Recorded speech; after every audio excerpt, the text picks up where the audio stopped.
This episode of Literary Treks is brought to you by Audible.com, offering more than 180,000 titles for smartphone, tablet, and desktop.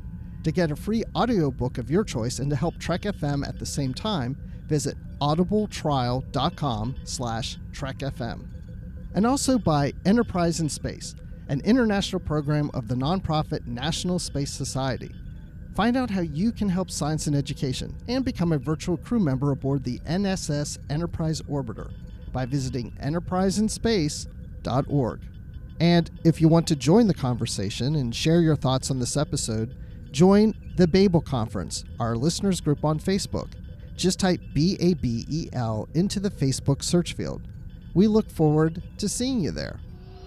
Hey everyone, I'm Rod Roddenberry, and you're listening to Trek FM.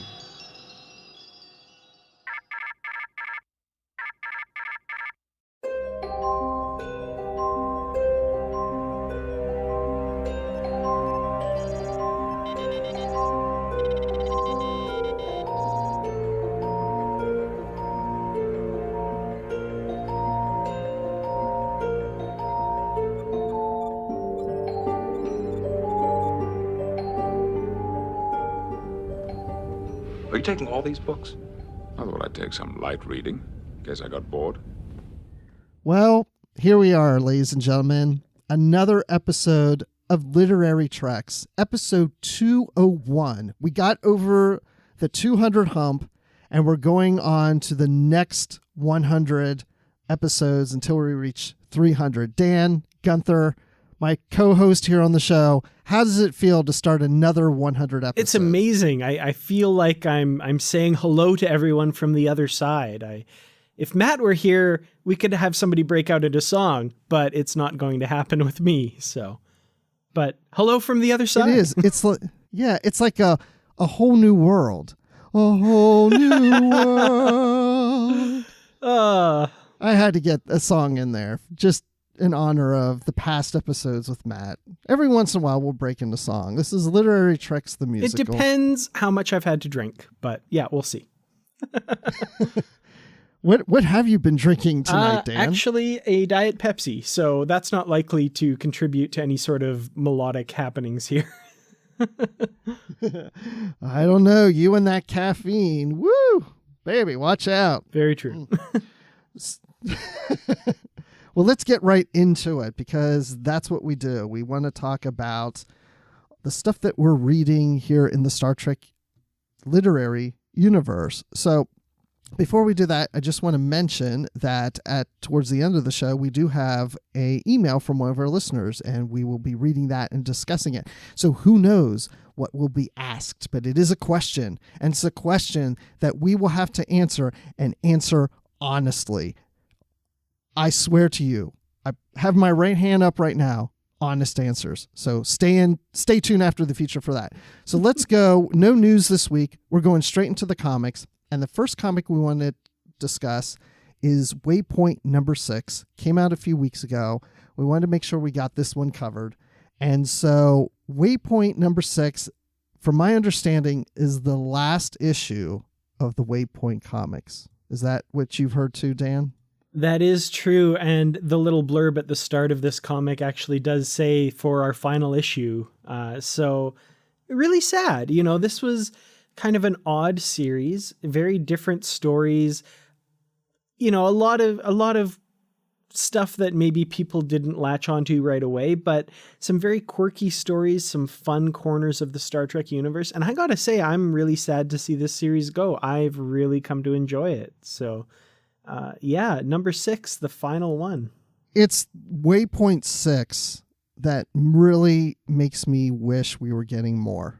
There's been some that I was like kind of lukewarm on and others that I really liked. But when I got into Waypoint 6 and I read it, I was like, I really do like Waypoint. Mm-hmm. And then it's like, well, this is the last one. And it's like, we have to bring this back. And I know Sarah Gatos at IDW would love to have this back. So maybe one day we'll get a Waypoint Phase 2 come through. Speaking of Phase 2, there's a story in here called Star Trek Phase 2, which is the last story. So we're going to get to that in a minute. The first story is The Rebound Effect. And this is an original series story. And our feature character in this one is Christine Chapel. And so the rebound effect takes place on stardate 2942.1. And basically she records her medical log, and she was at a medical conference, and she's all beat up and ripped up and everything like that, because at the conference, as soon as they take off in a shuttle pod, all of a sudden the guy who's piloting the shuttle pod passes out on the gears. And, because it's all buttons and levers, you're just going to hit something wrong. And all of a sudden the shuttle pod starts going off and going to crash into the atmosphere and get destroyed or whatever. So Chapel has to jump in and land the shuttle pod safely to the ground. And she's reminiscing about this, telling Dr. McCoy, because McCoy's like, my gosh, not doctor. She's not a doctor yet. My gosh, Nurse Chapel, what happened down there? Well, I did this and that. And because you have great piloting skills, you were able to save the shuttle pod. But we find that her other companion here, who's like a lizard crewman, he passed out because something happened to him after this conference. It's like something's affecting him, and he's coming in and out of his state, and he's almost about to die because she's got some professors with her like, oh my gosh, Christine, he's dying. And she's like, well, I'll help him. But then these big monsters show up on the planet. Urgh. And the professor's like, we got to shoot the monster. And then I feel like I'm one of my kids telling a story right now. We have to shoot the monster. This is amazing. I want to hear the audio drama by you of this comic. This is great. We have to shoot the monster. And Christine's like, no, that's not what we do. Starfleet says that we have to not shoot the monster. We have to try to communicate with it. But anyway, I don't really know how they got away from the monster. Yeah, they kind of gloss over that. This story, I did enjoy it, and the artwork is very unorthodox, but I really got into it. But yeah, kind of what you're bringing up here, the lack of linear storytelling. I found myself getting a little bit lost as I was reading this one. Did you kind of find that as well with the monster thing? I kind of realized a page later, I was like, oh, wait a minute. How did they get away from that thing? I did. I did get a little lost. I actually read it twice because of that. And reading a second time, it made more sense. Yeah, I don't know really how they got away from the monster. I think we're just supposed to assume that, well, they didn't just go and shoot the monster, that they somehow magically got away from it. I don't know how.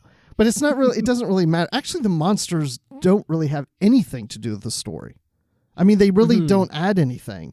I mean, it could have just been that they crash landed on the planet, and this crew member of hers, what was his name? Scone, I think it was, or Scove.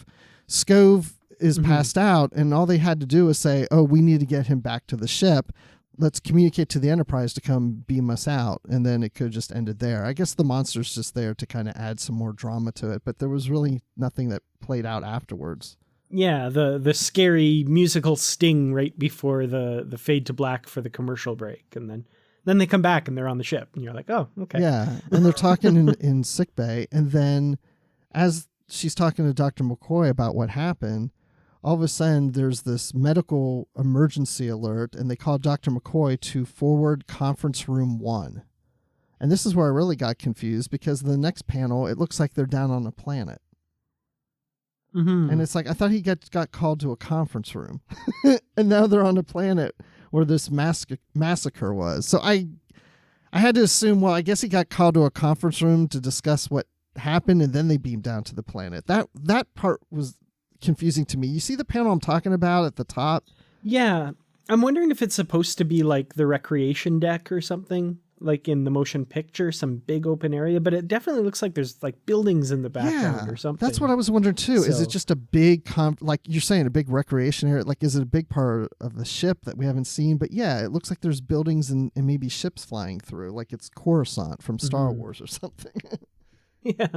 Yeah, definitely some interesting choices by the artists here. I don't know if maybe Yeah, I don't know what happened there. Well, I thought it was a good story, especially reading a second time because it cleared things up. And I think sometimes we have to go through it a second time because each of these stories is half an issue. So sometimes I feel like they have to try to condense the story.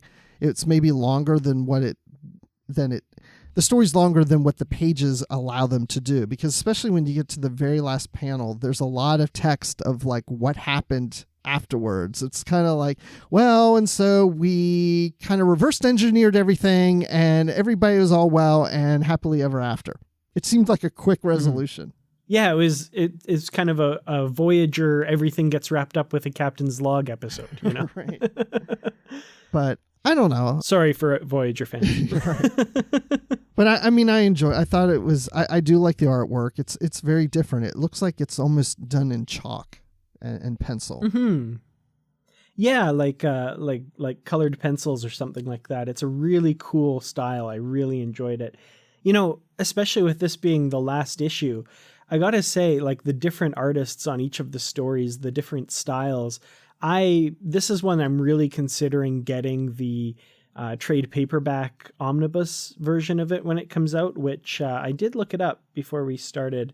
It's coming out on November 28th is the release date for the paperback anthology that has all 6 issues in it. So this might be one that I would love to, keep in that form on my shelf, because this is just yet another example of some really cool, really unique artwork.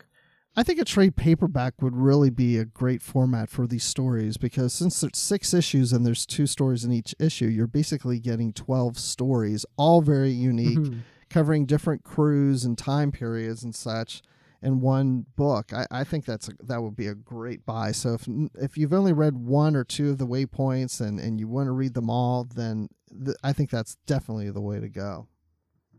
Mm-hmm.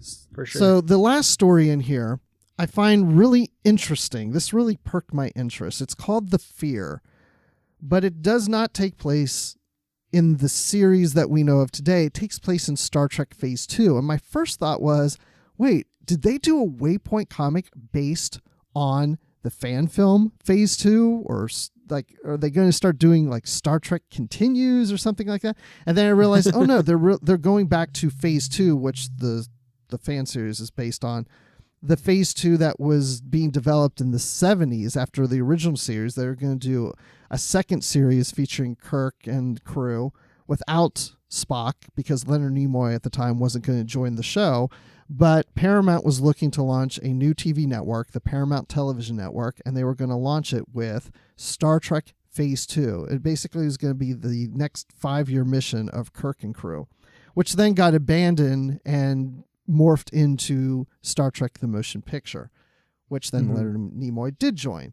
But anyway, we get a story that takes place in what would have been this second Star Trek series of Star Trek Phase 2. And the uniforms are very similar to what we saw in the original series, but the Delta shield has the circle around it like the uniforms had in the motion picture. So some of the concepts of this come from the designs that they were doing for this new series, and also has the refit Enterprise in here. So Dan, what did you think about the idea of delving into this series that never got off the ground? This is really cool. I was really excited when I heard that this would be the setting for this story in Waypoint. And yeah, like you say, the Enterprise is completely different. It's that Phase 2 design, that kind of in between the TOS Enterprise and the refit from the movies. And you've got the character of Zahn in here, who was originally cast in Phase 2, David Gautreaux. I think that's how you... Gautreaux. I'm not sure how to pronounce his last name. But you may remember seeing him in the motion picture as Commander Branch, the commanding officer of Epsilon 9, but he was originally supposed to play the sort of Spock replacement. And of course, Will Decker as the first officer, and you get a few glimpses of Lieutenant Ilea at the helm as well. So, really, really cool stuff. I love the Phase 2 concept, and the fact that they crafted this story in that setting is really, really great. To me, the most fun aspect of this was exploring those ideas of that supposedly Phase 2 would have, And I always kind of thought of Commander Zahn as just being like, oh, we got to replace Spock with another Vulcan. Let's, carbon copy him and have another character. But this story does a good job of separating him from Spock and showing how, like in the show, that might have been an interesting plot point, is this young Vulcan trying to fill the shoes of Spock and Kirk not quite trusting him the same way he did Spock. And also the fact that he's a full Vulcan versus a half Vulcan comes into play as well, which is really cool. And he's a full Vulcan that wants to explore emotions, which isn't really addressed in this comic, but that was the concept behind the character, which was later used for Data in the Next Generation. So it is interesting how a half Vulcan, half human is trying to suppress emotion, and a full Vulcan was trying to explore human emotions, and that would have been the concept behind that. So yeah, I don't want to get too far in the story because we want to move on to the feature, but it does involve the Romulans, and we have another monster. We like monsters in this issue. And again, the very Star Trek premise comes into play with this one as well, where Zahn is convincing others, don't just shoot it. We need to communicate with it. And, a very Star Trek philosophy that's kind of a little bit of connective tissue between these two stories. Yeah, I would say this whole issue is a definite read. It's a good way to go out on Waypoint 6, but it makes me want more. And it also makes me want more of the Phase 2. I'd like to see more with Zahn. I got into his character to the point that I wanted to learn more about him. Yeah, and the same for me, and I wasn't expecting that at all. So definite bonus here for sure. All right, so 2 thumbs up for Waypoint 6, and you're going out on a positive note. We hope to see you come back for Waypoint 7. Wouldn't that be great? I would love to see more of these. Yeah, they're a lot of fun. Very interesting stories. Also, why don't we move on to another comic? And now we're going into Mirror Broken number 3. Finally, this one has come out. It's taken a while because the art takes a good amount of time to do, because J.K. Woodward puts a lot of time into the art in these comics. So it really takes a while. So we're a little delayed on number 3, but I think it's worth the wait. You know what? I think something else is worth the wait. I think it's worth the wait to have Amy Nelson finally join us here on Literary Treks 201. Amy, how are you doing today? I am doing great. Thank you so much for having me on again, and especially when we get to talk about Broken Mirror, my favorite comic books. Amy, were you there the whole time? Did you just decloak? What's going on here? I didn't even see you there. Yes, I am decloaking and getting ready for the TNG comic book. Ah, okay. Well, this is Amy's favorite comic book because this series is her first comic book only that she's ever read. It's her only one. Well, that's why we have you here to talk about Broken Mirror, because you were initially on our show when we talked about issue 0, which was part of Free Comic Book Day, and then we did issue 1 on that same episode, and then issue 2 came out and you were on with that, and now here we are with issue 3, and it's perfect timing because you've also been doing the Q Continuum features that we've been doing, and we're doing that on today's show. So Amy, your timing between the comics and the novels is working out perfectly. How did you do that? It's impeccable. It's like I had empathic thoughts going into this. I think you might secretly be a Q, but maybe I shouldn't have said that out loud. I might be on to you.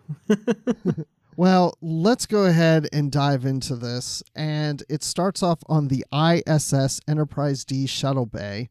And we see our smiling Commander Riker there in the Mirror Universe, welcoming the new captain of the Enterprise D, and that is Captain Jellicoe. And yes, everyone on the crew is just as excited as we are that Jellicoe is there. It's so funny because when Jellicoe, his first comment is like, crewman, your uniform isn't ironed. And we all know Jellicoe put Troy into her uniform. And so it's bringing back that funny. I thought it was hilarious. Well, what do you guys think of Jellicoe as a character anyway? Not just in this comic, but just in general. Do you like him or do you not like him? Well, I have to say, when I was a kid, I hated Jellicoe because you're supposed to hate Jellicoe, right? He comes in and messes everything up and he's just a jerk. Watching him as an adult, I get so mad at Riker. Like that, oh my God, so unprofessional. You've got a new captain whose requests don't actually seem all that unreasonable. And when Riker can't get things done, he doesn't tell Jellicoe, and, Jellicoe has to find out later. And, oh man, as an adult, those episodes make Riker look really bad. And, I probably wouldn't enjoy serving under Jellicoe, and I probably would never consider him a friend. But I don't think he's the boogeyman that a lot of people think he is in Star Trek. So agreed. I think when, it first came on, we're supposed to not like him because we have such ties to Picard and we're loyal to Picard and Riker. And so then when Jellicoe comes on, you're like, oh, I hate him. But then, take a step back 30 years later, it's just a different command style and what lessons we learn and how do we react to change, because change is going to happen. And Jellicoe is a great captain. I agree. Yeah, I agree with both of you. And sometimes there's been some novels where he's written to be even more of a jerk than I think he really should be portrayed. And then there's the New Frontier novels where he has a prominent place in that. And at first, he doesn't get along with Captain Calhoun, but really he comes to a point later where he actually likes him and respects him. So you see some character growth with him in those novels. But what I found funny about this issue is he's probably more like he is in the Prime universe. The Mirror counterpart is exactly the same. I think you could pluck him out of the Prime universe, put him in the Mirror universe, and everybody would say, yeah, he's the same guy. I don't see anything different about him. He's just very by the book, and he's just following the rules and running and commanding a tight ship. Yeah, definitely. Kind of makes me wonder if like the more extreme personalities are actually closer to their alternate selves. Oh, interesting point. Yeah. I wonder what like the all the Badmirals in Next Generation, what their Mirror Universe counterparts are They'd like. be the same. Or maybe I'm wrong. Maybe they're actually really meek, nice, quiet people.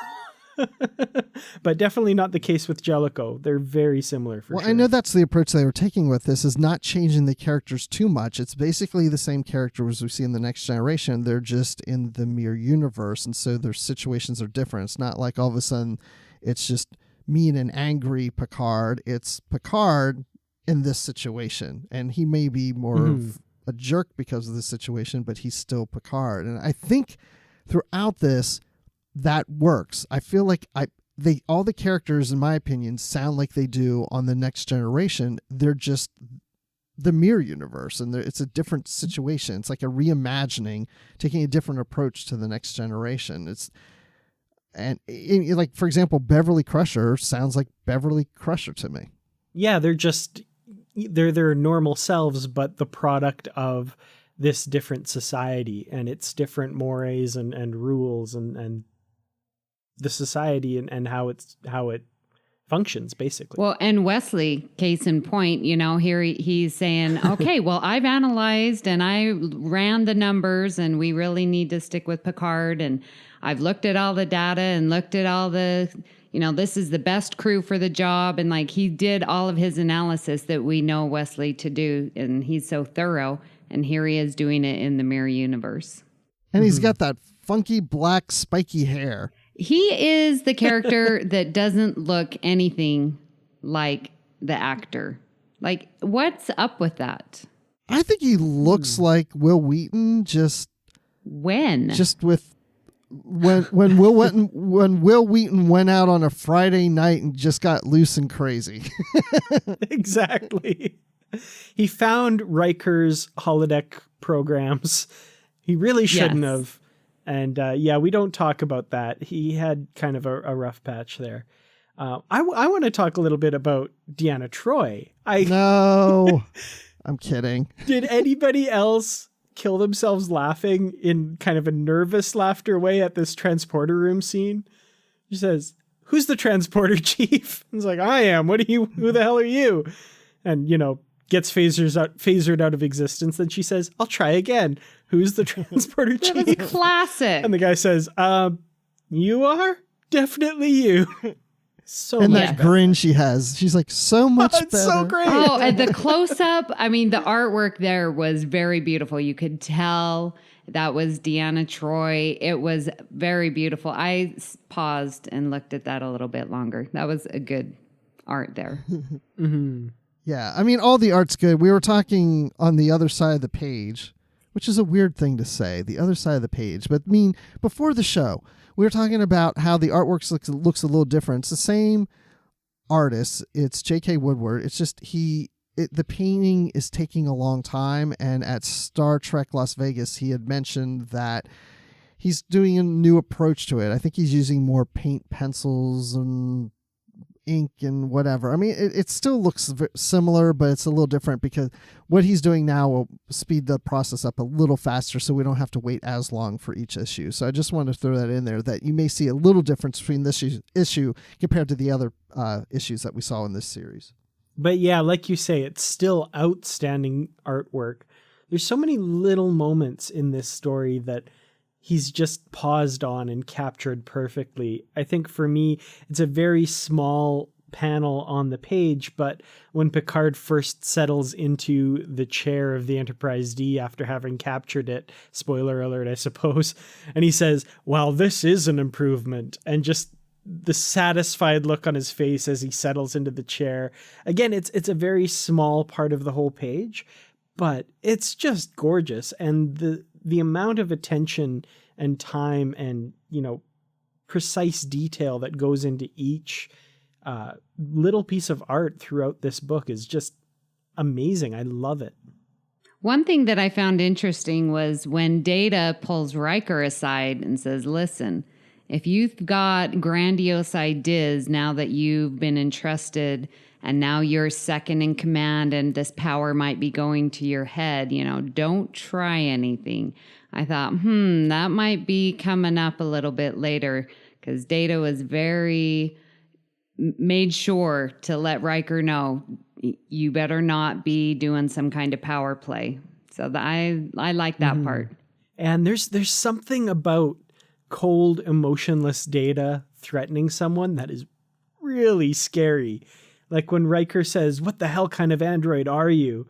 And his answer is chilling. He cocks his head to the side and says to Riker, "I'm still discovering that for myself, Commander Riker. Test me, and we will both find out together." I'm just like, whoa, damn, nope. It's so dangerous. At the same time, he probably sounds so innocent when he says it that it's scary. He's like the Chucky of Star Trek in here. It's Well, and he's got that Borg arm, so yeah, it's scary. Yeah. I saying, you know what, Amy? What a great series to start reading comics, because I have to say this is probably my favorite Star Trek series of the year so far. And it's getting better each issue. David Tipton and Scott Tipton are the writers.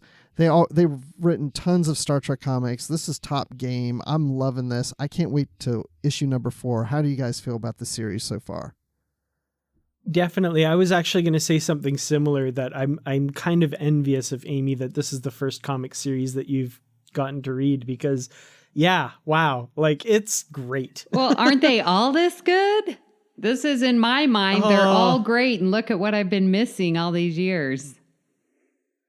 We'll find. I'll give you a list of back episodes of Literary Treks to listen to, where there have been some comics that are, let's say they fall a little short of the mark that this one has established. So, well, we've had several decades of comics, and the very first comic run was Gold Key, which is somewhat hilarious. Those were published. Gosh, when did those start? Did it happen in the late 60s, or did it just start in the 70s? It was somewhere around that. It happened during the series run, right? I think so. Yeah, I'm pretty sure they started during the series run, and basically the writers and artists had like a kind of write up about what the show was about and some publicity photos, and told, "Here, make a comic." And they're unique and they're fun, but the first few stories, they're not Star Trek. Yeah. Like if you dig through the comics history of Star Trek, there are some really weird diversions and back alleys you can find yourself in, and you will be coming out of them going, what the heck was that? Yeah. And we've reviewed some of them on the show, and we have volume 4 coming up in the near future too. So we'll be getting back to the Gold Key comics, but more recent comics. The Tiptons have written a lot of Star Trek comics, including this. And so there's a lot of good ones out there. They're good authors. Definitely. Well, I'm glad to be starting to read these comics, and I owe it all to you two for getting me started. So thank you for choosing the right one just for me. Well, don't come crawling back to us and yelling at us when you encounter the bickering Bickleys in your comics travels. So, oh, that's something totally different. We'll have to go into that offline sometime with you. So Q Strike is the third book in the Q Continuum series that came out in the 90s and written by Greg Cox. And Amy Nelson has been on each of the episodes of this book, and now we're on the last one. And hey, Amy, I think it's great. You got through all 3. Well, sort of, if you want to play it like that. Wait, what? Oh, I have to apologize. I couldn't quite finish it. I have much respect for the two of you who are able to read these books so thoroughly and so quickly. I got through as much as I can, and I'm ready to contribute. And but I have to be honest with you and with the listeners. I didn't quite get to the end on this one. That's okay, but you do plan on finishing it, right? Absolutely. It's right next to my bed. It's right on my bedstand, ready to go. Yep, just need the time.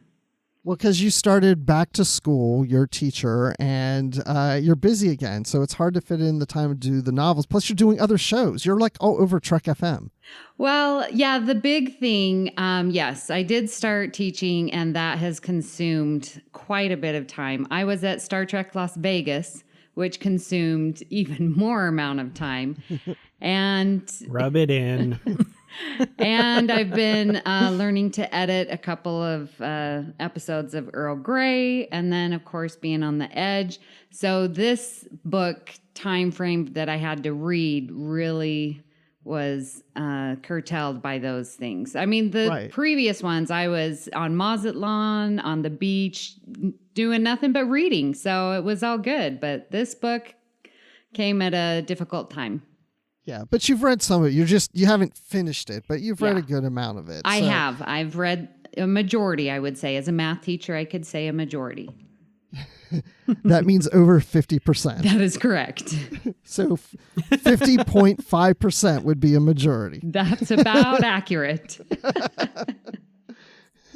But enough that we can actually have this discussion about this third book. And so we'll kind of go into we'll do the non-spoilers first, and then we'll get into more spoilers. And if Amy wants to leave during that point, that's fine. But I really don't think there's any big spoilers in this book. Dan, what do you think? I would tend to agree. We talked a little bit on the other side of the page. The biggest spoiler, of course, for the end of the story would kind of be the stereotypical, and they all lived happily ever after.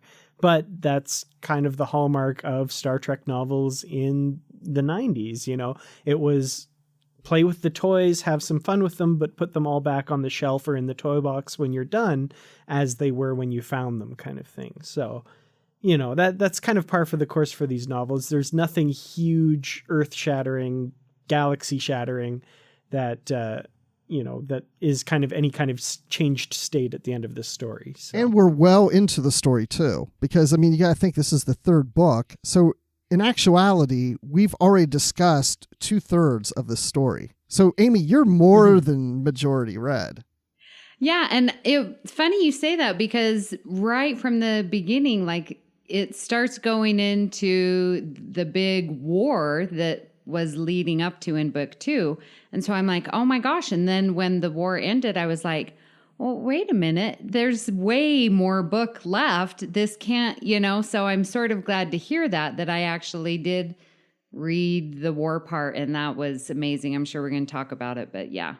So we got the plot, and everything comes to a head as the reason behind Q's revelations is being made apparent that nil or zero, whatever. Or Neil. No, don't do that to me now. He said it right the first time. Don't jinx him. This is the first of the 3 books that every time I got to that character, I heard nil in my head. Good. Nice. So Nil resides on the other side of the galactic barrier. That one that we saw in Where No Man Has Gone Before episode of the original series. And then we have Lem Fowl's experiments that threaten to release him. And so, that's kind of where we were left in book 2, that whole setup. And now we're still dealing with that, the cracks in the barrier and Nil wanting to break through, like, the spider trying to get through the cracks of a board or something like that. And surprise, surprise, he gets out. I didn't see that coming. Oh my gosh, I didn't see that coming. No, I did. What'd you guys think of that?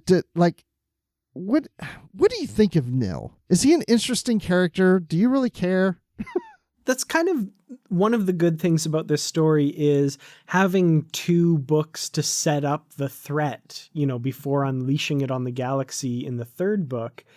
I really came to dread Nil and what he represents and what he can do. I feel like if this were 1 book or 1 episode or even 1 movie, it might not quite be enough for me to like, oh man, this creature threatening everybody. I'm it wouldn't really have the impact that I think that it has here. We've had this backstory and then the hints of him, on the other side of the barrier trying to break through and also going insane on top of it. He really, to me, was a good threat and a really interesting antagonist. I might have to not agree wholeheartedly. So my question was like, why was he so interested in causing harm and damage and destruction wherever he went? Like, what's his backstory? I don't relate to him for that reason, because I don't know, why is he so evil? Why is he so mean? Why is he so destructive? Like, I couldn't relate to him, so I didn't feel sorry for him. I didn't have any feelings for him because I'm like, that's just made up. You know what I mean? I mean, I got to know him, but I didn't know why. Yeah, what's his motivation behind doing all this stuff? Mm-hmm. That's a good question. Dan. That is a very good question. You have the answer because I don't. Dan Neil Gunther. I do obviously like it when antagonists have really good motivation. I mean, Gul Dukat is just the greatest villain because, even though you don't agree with him, you understand his motivation and you see where he's coming from, even though it's, a totally twisted view. But for me, Nil was just kind of an agent of chaos, kind of, how Q was viewed in the early seasons of TNG. And yeah, it's true. There's not a lot of motivation given there, but just the danger that he represented, I found really interesting. Maybe not so much as a well-rounded, fleshed out character, but as a force of nature that had to be overcome. It was threatening enough that I actually did fear what the effects of him coming into our galaxy would be. But as far as motivation or understanding his point of view, to me, that felt secondary to the threat that he represented, if that makes sense. I can agree with that for sure. What I found most interesting about this book for me was it almost seemed biblical, that this was the creation of the universe and how the universe evolves. And it evolves around Nil and Q and other forces that are portrayed and represented to us as if they are humans with powers. And the book points out several times that we may see Q, he may look human, but he's not. That's just the version that we're seeing that we can relate to. It's as if his force, his being in the universe is something that we can't maybe see because we can't relate to it. It's an image that doesn't exist in the eye of a human, that we can't visualize that. So we visualize a human aspect of Q and of Nil and so on and so forth, that I started to really look at these characters less as being human and more of being just forces of the universe. And so there's positive and there's negative, and sometimes maybe there's the in-between. And I just looked at it, it's like the universe is working itself out. And it's playing through these characters and these continuums. And it's not necessarily the will of what we can relate to as humans, but as a will of the force of the universe forming itself and shaping itself. And so the motivation I saw behind Nil wasn't as a human character and what's motivating him and if he's evil, but it's just the negative force of the universe that's working against other aspects to form how the galaxy is going to come about as it is that we see today. Did I lose you on that? Very deep. Oh my goodness. And I love it. I mean, there is an opposite and equal reaction to everything. You've got your light, you've got your dark. So the motivation doesn't, when you put it like that, you don't need the motivation. So if you're looking at it as the Q being the light and Nil being the dark, then they are just an existence and that they are in opposition one to another. That's pretty deep there, Bruce. I'm looking at this a whole new way. Whoa, man. Cool. Whoa. Did I just say that, man? I don't know what I was saying. I'm just sitting here smoking in the corner. Keep doing it. Yeah, no, that's totally an interesting take. And I really like that idea. I actually very recently rewatched All Good Things, and I just, wow, man, what an amazing 2 hours of television. I love that final episode of TNG. And that scene, what made me rewatch it actually was reading this book, and it brought to mind that scene at the end with Q and Picard in the courtroom, and Q is saying to Picard, you know, like Q says, you know, that's what it's all about, is not charting stars and mapping nebula, but charting the unknown possibilities of existence. And Picard says, Q, what is it you're trying to tell me? And Q leans in like he's going to say something and says, you'll find out. And there's something about that view of Q that he's, and the rest of the continuum is something greater, is something mysterious and other, that is just really compelling, that I feel like the Voyager episodes with Q kind of got away from a little bit, where he's more just the comic relief and the impish being kind of thing. But that idea that there's something transcendent about them that defies understanding is just, and that those are the feelings that this book really brought out in me. So I love that you put it that way, Bruce. That was perfect. Well, and we get to learn in the book, like, why Q has this, and it's always been said, a fascination, you know, well, it's his steward, you know, we are his steward. He was given us, you know, to take care of for his punishment type of thing. And so you can see, well, when I read that, I was like, you know, Q's arrogant and, you know, wants to do everything the best. And so if he is in charge of us, then he's going to make sure that we get to the place that we need to, like he was with the Takan Empire, that, you know, he wanted them to be successful, and he wants us Earthlings to be successful and to reach that next level, more so because we would be under his tutelage. So any success that we have is a reflection on him. That's sort of how I took that. Yeah, and it almost sounds like we're talking about God, and I'm not saying that Q is God at all, or any of these characters. The universe is not so badly designed, as Picard said. Well, that was pretty good. Freaked me out for a second there. Is that the mirror Picard? I don't know. But yeah, we're always being tested, whether it's God or the continuum, nature, or whatever. I mean, there's in some ways, and I like to think that it's so beyond our comprehension that we can even put it all together, but there's some connection between all these things in the universe and how we're being tested and how we're being evaluated in our humanity and how it plays out. And why is the Enterprise always at the center of all this? Why is it Q always going to the Enterprise? And I'm racking my brains right now because I'm a little tired, but didn't we just read something recently, Dan, that there's a reason why the Enterprise is always the center? It's always been set up that way. Do you remember that? Oh, that was... I know they mentioned it in Q Squared. So it was this book. Trelane. Oh no, Q Squared. It was the Peter David book. Yeah. Trelane mentioning that. But again, they didn't really explain it. They just said he created all these temporal anomalies, and for some reason, the Enterprise just happened upon them all the time. Yeah, there's like some force. There's something about the Enterprise that's always being linked to these things. It's like set up. I think it's because it's the ship that people are writing about. Right. But, I accidentally stepped outside of the universe there for a second. I'll put you in the galactic barrier for that. What's the terms for that? The Watsonian versus Doyleist style. So Watsonian is in universe. It's from the perspective of John Watson writing about Sherlock Holmes, and Doyleist is the outside of the universe perspective, where it's Arthur Conan Doyle writing about Watson, writing about Sherlock Holmes. Right.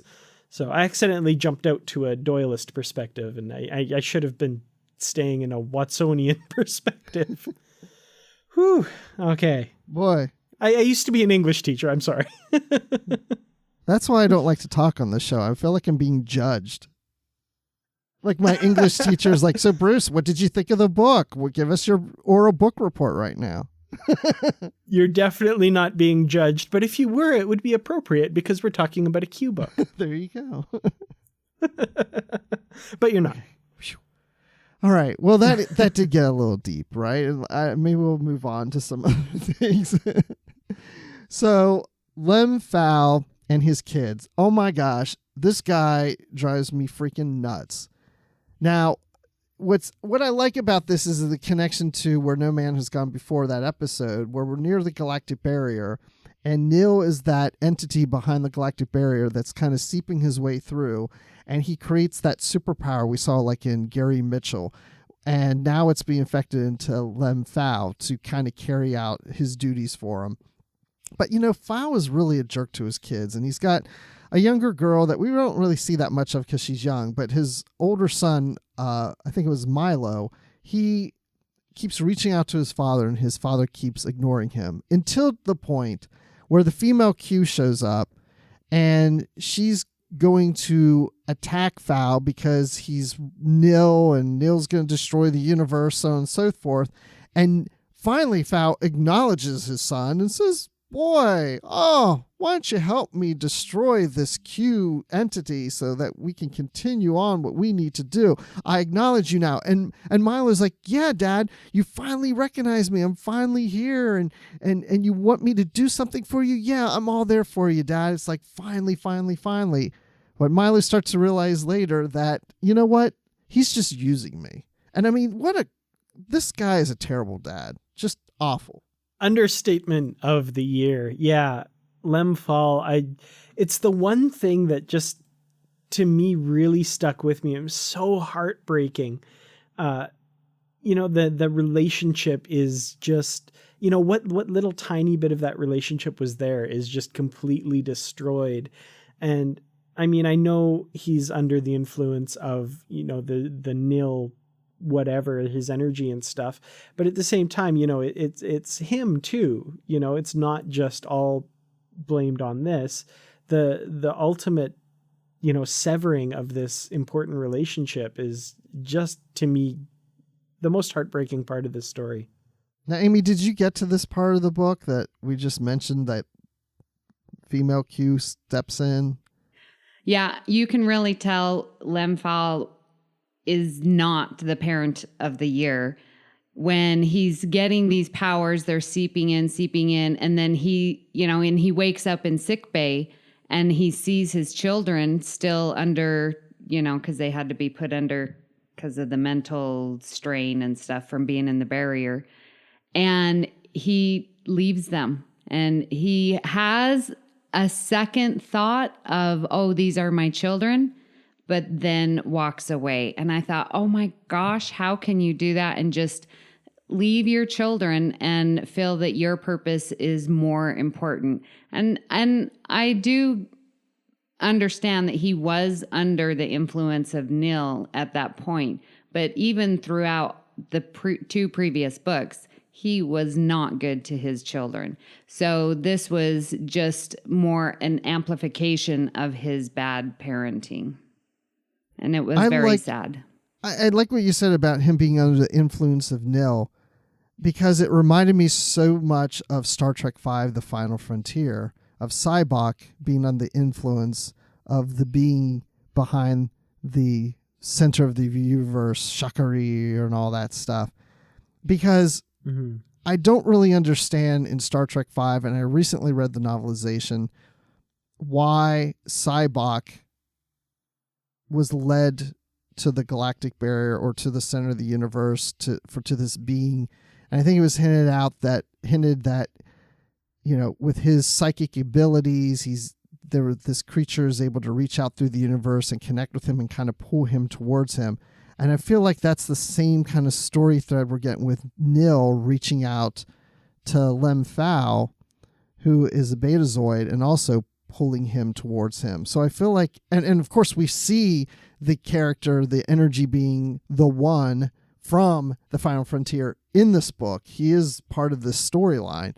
So I feel like Greg Cox is playing with the idea of what was set up in Star Trek V and trying to explain some of that and work that storyline into this. And again, it's like these two barriers reaching out beyond to those that kind of pull them in so that they themselves can be pulled out of the barrier and into our universe.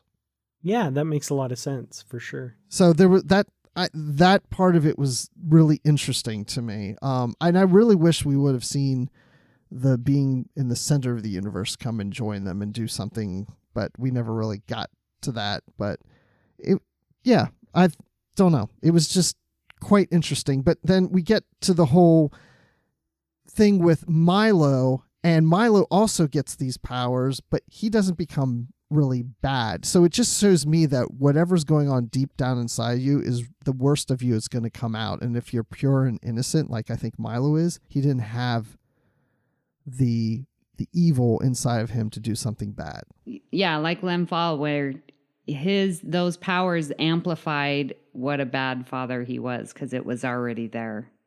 Yeah, and all he's interested in is being immortal. Like, that's the promise he's given, is immortality. But I mean, really? Is that important to you to live forever and ignore your children? As a parent, I would die for my children, not the other way around. I wouldn't abandon my children just to be immortal. I don't even understand that. Yeah. I mean, he's already, this to me, the promise of immortality always annoys me, because he's already made so many bad decisions in the short life that he has, the relatively short. Like, is really immortality going to be any better? You're just going to piss more people off. I mean, that's really what's going to happen. Yeah, I just wonder if he became immortal, does he think then he's going to go back to his kids and say, okay, now I'm here for you. I finished what I needed to do. It was a big project. I'm sorry I ignored you, but now I'm here for you. And now you will grow old, and I'll watch you die as an old man and as an old woman. I'll continue to live on, but let's make the best of these years that we have left with each other. I mean, come on, jerk.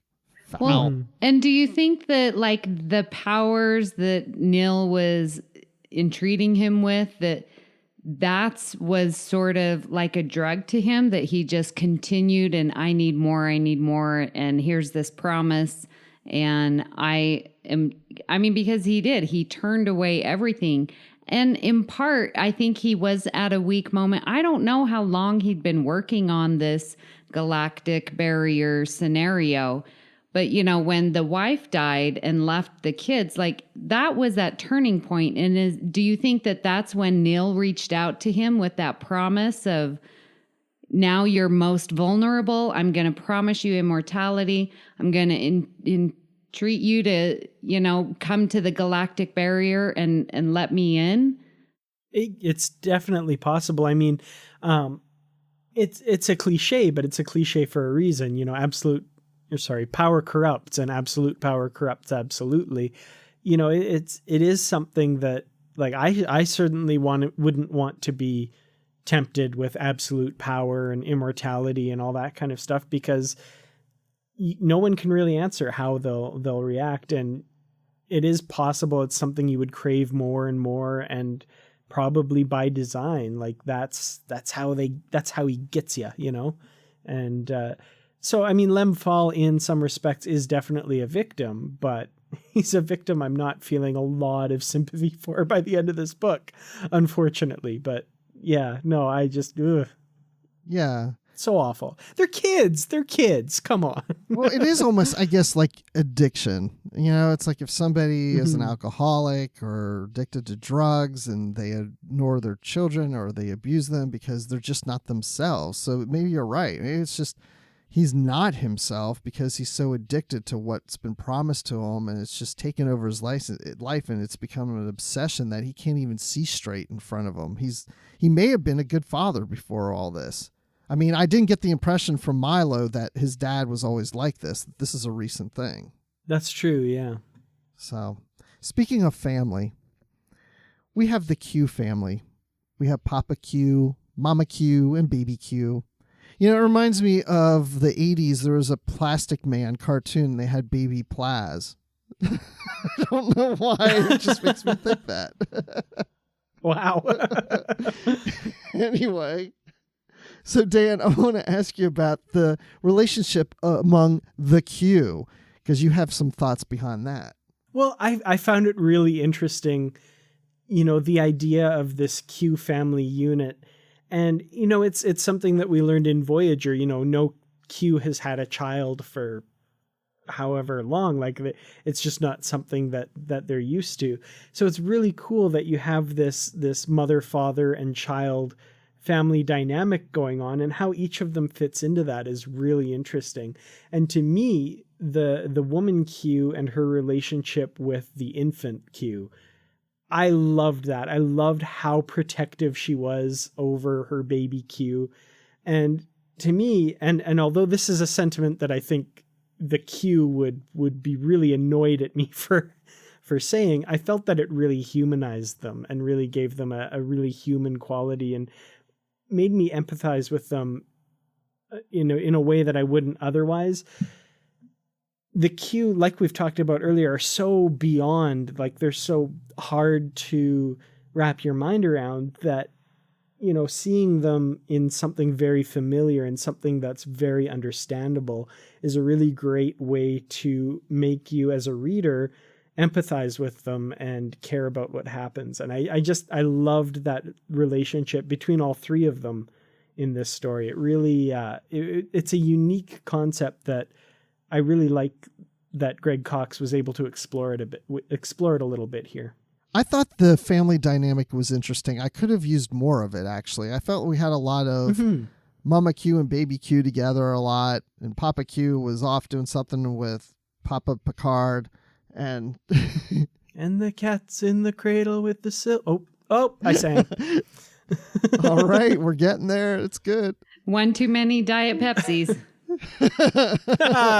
Darn it. Yep. Found my limit. I gotta get cut off now. But I also was a little confused more at the beginning of this novel, and even in some of the others, where we see the younger Q, when we see the Q we know when he's younger, and the female Q is there, and she seemed older. Like, she seemed like she is now to me, while he was younger. Like, was she a younger Q, or was she the Q we know today? And I got a little confused. What'd you think about that, Amy? How did you picture them? She's the Cougar Q. That's how I saw it. So yeah, because when they're fighting off the nil and the one and stuff. So yeah, she was like taking the lead, and so to me, like, her expertise, her knowledge, her perception of everything, like to me, put her in the older, wiser category compared to the young,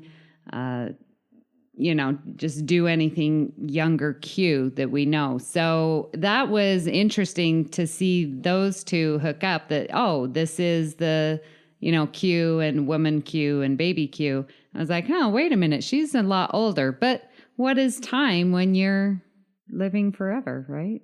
See, I got the impression, and this was just me, that they were kind of contemporaries and maybe not kids, but like, early 20s and that kind of thing. And the woman Q just had the added advantage of, being the smarter of the two sexes. Well, females do mature quicker than males. Exactly. And that's kind of what I thought was she was the good influence in Q's life, that if he would have, turned that way, and, she was a little bit more, less impulsive than Q that we know, and a little bit more attuned to the way things really are and that sort of thing, and smarter and more mature. I didn't think she was a lot older, but I'd actually almost want to reread it again with that perspective, because I hadn't thought of that. I was just like, oh man, he's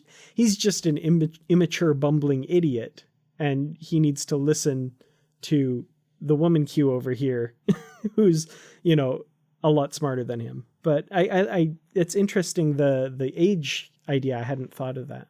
I like that we see baby Q now older on Voyager. And I know this novel wasn't planned necessarily around that, but it just works out so perfect that we know that the Q's having a baby. We see the baby in the novel, and then in Voyager we see the baby when he's older, and he's, this kid who's like 10 years old or whatever it is. So I kind of like that connection. It's worth rewatching that episode, which I can't think of the name right now. Q2. Yes, Q2. Of course. And interestingly enough, Q's son is played by Keegan Delancey, John Delancey's actual son. I don't know who plays the infant Q at the end of the Q and the Grey episode, though. But there's a really cute picture that I actually have on my review of this episode. It's a screen cap from that episode with Q holding the baby Q and waving bye-bye to Aunt Kathy as they flash out. So, yeah, it's really cool that this trilogy of books sticks itself in between the Q and the Grey and Q2. So we get that kind of continuity of Q's son. Q and Q's son, I guess. Q. Okay, drinking game. Every time we say Q, you have to take a shot. I think we'd all be singing sea shanties at this point. But. Well, let's go into the end of this book. Spoiler alert. That's our sound effect. Amy, you want to stick around for it? Or are you going to head out? I do. No, I would like to hear the ending. So go for it. Tell me what happens. So Troy dies. Don't even mess with me, Bruce. Not funny. Because she is. So I stopped reading, and like her and Milo and the daughter, they're still under. So there could be complications. Are there? Oh, not really. Okay, good. I don't feel like there's any big, huge spoiler or any big reveal or anything. I guess for me, Neil is gone, but not really. I thought Neil was basically dead, but it sounds like Neil's back behind the galactic barrier. So we're back to kind of where we started. What I did like is the Calamarain and Q kind of merged together as one to defeat Neil. That Picard steps in his diplomatic way and shows the Calamarain that they need to team with Q, that they have a common enemy, and the Calamarain go into Q, and Q has more increased powers, I guess double it, because he's got the Calamarain in him. That, to me, that part I felt was the most Star Trek aspect of this novel. If you think of Star Trek as being, the ideal of diplomacy and nonviolence and that sort of thing, even though they're teaming up to, attack an enemy. But at the same time, that conflict between Q and the Enterprise and the Calamarain and all of that is resolved in a very Star Trek-y way, if that makes sense. It wasn't like, whoa, I didn't see that coming, or, oh, wow, that blew me away. It just, it ended like it should have ended. Like Dan said earlier, you got, put all the pieces back, and it just kind of did that. I don't know. It's not that I didn't like the book. It just didn't have anything that really, I think what I got more out of it is more in the middle of the book, or 2/3 of the way in the book, more with the whole Faal and Troy and the family and the Lady Q, like all that just kind of seemed to play more interest to me than how the book ended. Yeah, it is kind of the stereotypical two great forces coming together to fight, all that kind of stuff. There is that little bit of cliched aspect to it for sure. And of course, like we've said, it has to end the way it does. We can't kill Q or destroy the Enterprise or kill any of the main characters. It ends the way you'd expect it ends, which, like you said, Bruce, isn't a bad thing. Like, I came away from this very satisfied, and I really enjoyed the story. But yeah, it's what needs to happen happens. And it really could use a follow-up book, because I think Picard learns so much more about Q that he has a different perspective on him. And even in what we see at the end of this book, there's a spear that is being aimed to penetrate into Q's heart, and Picard is holding that spear and trying to pull it away. And Picard even says, I can't believe out of all these times I can get rid of Q, and if anything, I'm trying to save him. Mm-hmm. And it's kind of this, I can't stand the guy, but now that I've got to know him and I know what's right, I'm doing the opposite of what I thought I would do years ago. And so the relationship between the two have changed. And it would just be interesting to see novels that play off of this and have a different relationship between Picard and Q. And maybe we've gotten some of those in the novels. I haven't thought about it because I haven't read those since I've read this. But it's definitely a growing relationship between the two. I might have brought this up on an earlier Literary Treks. I can't remember, but there's a story in one of the Strange New Worlds anthologies that involves Q. And I really love the setup. Basically, Q shows up on the bridge of the Enterprise and he's all bloodied and bruised and damaged. And Picard says, Q, what's going on? And Q says, the Borg have started to assimilate the continuum. And he's like, oh my God. And he's like, this is what I've been preparing you for, Picard. We thought you would be the one. We thought you could defeat the Borg. Everything I've done to, shape things and mold things and get you ready. And I love stories that take that adversarial relationship and put a different spin on it. And, that's when, this story ends on that note with the relationship being completely subverted from what we've seen in the television series, which is a lot of fun for sure. Okay, Amy, I know you haven't finished the book, but I'm going to ask for kind of 2 ratings from you. What do you think of the book so far? And what do you think of the 3-book series at this point? All right. Well, I have enjoyed reading it. The thought always is in the back of my mind, however, when Dan said last time when we were talking Q Continuum that the 2 books really could have been condensed down to 1. And I sort of see that as, especially when I hear you talking about the ending of the book, where it's like, yeah, but probably could have, been condensed a little bit. So so far, I'm going to give it a 7 out of 10. But I really enjoy reading that background that we get to know Q in his younger Q is amazing. The family dynamics of the Q, woman Q and baby Q, amazing. And then, like you mentioned, seeing that dynamic between Q and Picard is really cool. And seeing other enemies out there, beyond the galactic barrier, and the creativity of creating the one nil and the other asterisk and the other one, I think that that's really creative and gives you other things, another enemy besides your Cardassian, Romulan, stuff like that there's these exterior enemies out there that's not, as we know, as humanoid, So I really have enjoyed the series, and I would give it a 8 out of 10. 8.5. No, I'm raising it to 8.5. Nice. 8.5, 8.51. I'm just giving you the one.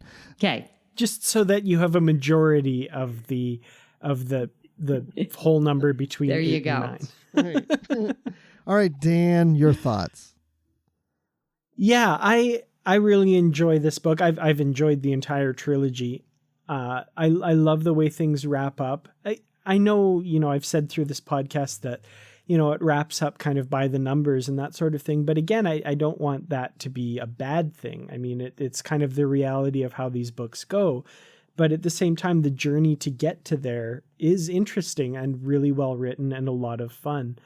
And I would love to see Nil again. Like, I know we don't get a lot of his motivation or his backstory as a character, as we've discussed, but as a threat, he's interesting to me. There's something interesting about a force or a threat that's on the level of Q. I mean, that's, whenever Q shows up, he's always so far above anything that they face, and he's always in control. So to see that control taken away and him in this vulnerable state is really interesting. And so I would say I would have to give Q Strike probably 4 out of 5.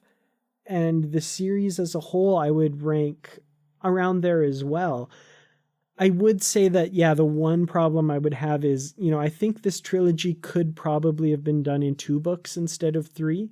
But at the same time, there's not a lot that I would want to cut out of it, if that makes sense.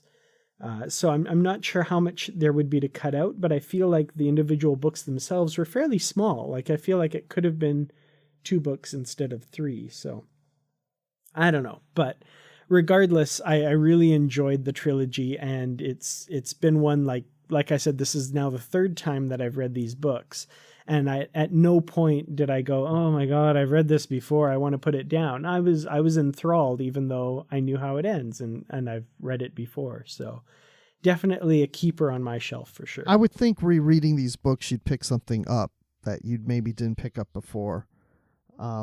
Definitely, for sure. Okay. Yeah. So I'm in the same boat. I can see this being 2 books. I could see it maybe just being one big book, one giant book of some kind. I feel like it could be, I feel like it's been stretched out a little to get across the 3. But that being said, I would think that, gosh, I'm not sure. I would say this book I'd put more at a 3.9 and the series at a 4.1. And the reason I'm saying it that way is because I feel that the books are pretty equal, and so the series as a whole is on the same level. But I guess I just was really hoping a little more from the ending, something a little more shocking or revealing that I didn't get or that I wanted from it. But on a whole, I'd say all the books are fairly equal to one another, and so the series works. So on an average, I'd say, for the series, 4 out of 5. I'd say it's quadruplets, baby Qs. So, Bruce, because we have a math teacher on the show, I want you to express your 2 ratings, 3.9 out of 5 and 4.1 out of 5, as fractions with the lowest common denominator between them as whole number fractions. Go. And that ends this episode of Literary Trek. I love it. Excellent. So since this is the end of Literary Treks, I will let the math teacher go and grade some papers right now. So, Amy, where can people find you online and here on the network? Well, you can find me online on Twitter at Miss Amy Nelson, and I'm in the Babel Conference. And you can find me on the network, co-hosting Earl Grey with Richard Marquez and Justin Ozer. And you can find me on The Edge, which is our podcast for the new show Discovery. You can find me on The Edge. Is that not the coolest sign-off ever? I love it. Yeah, I didn't even think of it. I like that. Yeah. I am on Edge right now. Awesome. Yes.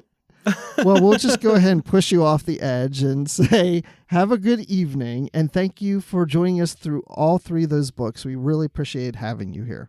I truly enjoyed it and would love coming back anytime. Just give me a lot of notice so I have time to read my books. I love having Amy on. It's great to have another perspective talking about Star Trek books. The three people on the show talking about a book and different voices each week. I'm really loving having the guest stars, and Amy is always a pleasure to have on the show. She is. I've enjoyed having her here and getting to know her more, and I'm sure we will see her back on Literary Treks at some point someday. Well, we definitely have to finish off the Mirror Broken series with her. Yes. So right there you go, right so there. We may be seeing her soon when we do more of the Mirror Broken. And, of course, you can find her on her other shows, as she mentioned. So, you know, she's got those shows. We got our shows. We're doing the novels. But, you know, with all this fun and all this talk, it's not the only thing we're talking about here on the network. Here's some other things you'll hear on Trek FM. Previously on Trek.fm, Literary Treks. Oh, Matthew, I'm doing just fine. You know, it's always fun every week to hop on here and talk Star Trek books and comics with you. And I don't know if you realize this, Matthew, but this is our 200th episode of Literary... Wait a minute, Matthew. We don't host this show anymore. Standard Orbit. Well, I think everything comes back to the naked time for him, and he just can't get away from swords. Running around with a sword. He's just running around with a sword. So maybe it was this episode that started that whole thing, but man, yeah, it's kind of an odd thing that he's defined by a sword in his hand, you know? The 602 Club. I honestly was thrilled with the way that they set it up because, like you said, sort of like Russian dolls, I guess, is a good way to explain it. You introduce one character in this existing show, and then it leads to that character's own show, which leads to the next one's own show. And introducing The Edge, a Star Trek Discovery podcast. But if I ended up missing an episode, I would record 45 minutes of blank space on my VHS tape, and then I would wait until it came around, and then I would put the episode in its proper order. This explains so much. And that's what else is happening on Trek.fm. Check out all these shows and join the conversation about your favorite corner of the Star Trek universe and beyond. And you'll find us wherever you get your podcasts. If you're an Apple user, be sure to hit that subscribe button in Apple Podcasts on iPhone, iPad, or Apple TV, or the desktop iTunes app to get the latest episodes as soon as they're published. And please, if you have the time, leave us a star rating and a written review. We would love to hear from you. If you're not an Apple user, we've got you covered as well. You can find our shows on Google Play Music, Stitcher, TuneIn, Spreaker, SoundCloud, Windows Phone, in most third-party apps, and of course you can stream and download the MP3 file from our website or grab the RSS link there. And we have a listener email coming up, but before we do that, I just want to mention about patreon.com/TrekFM. You can go there and become a patron of the network by just going to patreon.com/TrekFM. That's patreon.com/TrekFM. How many times can I say it? I can say it one more time. Patreon.com/TrekFM. So perks include early access to episodes, exclusive content, producer credits, and more available through our special patrons website, Patron Zone. It requires a great deal of money to produce, host, and distribute these shows each month. We really appreciate any support you can give us and hope you'll join the team. Again, you'll find all the details at, fourth time, patreon.com/TrekFM. And you know, now we're going to dig into the mailbag, and we have an email from Just Smith from Paris, California. Just Smith. His name is Just Smith? It's Just Smith? Oh, Just Smith. His name is, quote, Just Smith, end of quotes. Oh, okay. He's like Garrick. He's not Mr. Smith. He's plain, simple, Just Smith. And he was wondering if Literary Treks has reviewed Star Trek Deep Space Nine Millennium. The answer to that is no. And that ends this segment of the feedback. No, I'm just kidding. The answer is no, but I have to say, I read that when it came out, and I absolutely loved those 3 books. Absolutely loved them. And I do want to reread those someday, and I think I even put them on our list of future shows at some point. Dan, have you... Our ever-growing list. Have you read those books? Can I let you in on a secret, Yes. Bruce? I have never read those books. We have to do them. So I've heard very good things. So yeah, definitely. I would love to check those out. Deep Space Nine is... Favorite is such a loaded word, but if, gun to my head, had to pick a favorite Star Trek series, I could only watch one for the rest of my life, it would be Deep Space Nine. And I've heard those novels are really great. So yeah, definitely. I'm glad that's on our upcoming list. Who knows when we'll get to them, but hopefully, man, if we could get to every novel on that list, I would be a really happy camper. So, we should definitely look at scheduling that one within the next 2 to 4 years. Exactly. It's not going to be this year. It's not going to happen in 2017. Maybe 2018. Maybe 2019. I don't know. But we will. I definitely want to get to these. Because, again, it's one of those things where you read a novel, and these came out in 2000. And here we are 17 years later. Does it still hold up? Is it something that, if I read now going, yeah, I really liked it back then, but now it doesn't really work for me, or because we've got new things of the Star Trek universe and it maybe doesn't really quite fit in with how things have gone since. I don't know.